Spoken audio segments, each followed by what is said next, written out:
স্বাধীন সিরিয়া পুনর্গঠনে চলছে জোর প্রচেষ্টা। মুক্তির বাতাসে স্বাদ ফিরে পাওয়া সিরিয়ার জনগণ এখন আর যুদ্ধ বিগ্রহ চায় না। আসাদবিহীন সিরিয়া প্রতিবেশী ও পশ্চিমাদের জন্য হুমকি নয় বলে আশ্বাস দিয়েছেন দেশটির নতুন স্বাধীনতা অর্জনের অন্যতম কাণ্ডারি আবু মোহাম্মদ আল জোলানি। বিবিসিকে দেয়া এক সাক্ষাৎকারে বাশার আল আসাদের আমলে যেসব দেশ দামেস্কের উপর বাণিজ্যিক নিষেধাজ্ঞা দিয়েছিল তাদের নিষেধাজ্ঞা তুলে নেয়ার আহ্বান জানান জোলানি।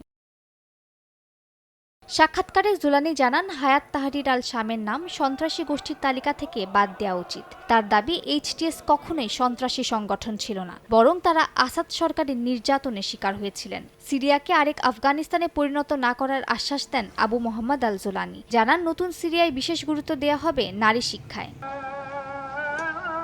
এদিকে সিরিয়ার অন্যতম গুরুত্বপূর্ণ দুই প্রতিবেশী দেশ তুরস্ক ও লেবানন দেশটির স্থিতিশীলতা ফিরিয়ে আনতে একসঙ্গে কাজ করার অঙ্গীকার করেছে। তুরস্কের প্রেসিডেন্ট ও লেবাননের তত্ত্বাবধায়ক সরকারের প্রধানমন্ত্রীর বৈঠকের পর এ কথা জানান তারা। অন্যদিকে সিরিয়া থেকে নিজেদের সামরিক সরঞ্জাম সরিয়ে নিচ্ছে রাশিয়া। কিছু স্যাটেলাইট ছবি বিশ্লেষণ করে মার্কিন গবেষণা প্রতিষ্ঠানের দাবি, সিরিয়ার নতুন সরকারের সঙ্গে আলোচনার আগে সতর্কতামূলক পদক্ষেপ হিসেবে এই উদ্যোগ নিয়েছে মস্কো।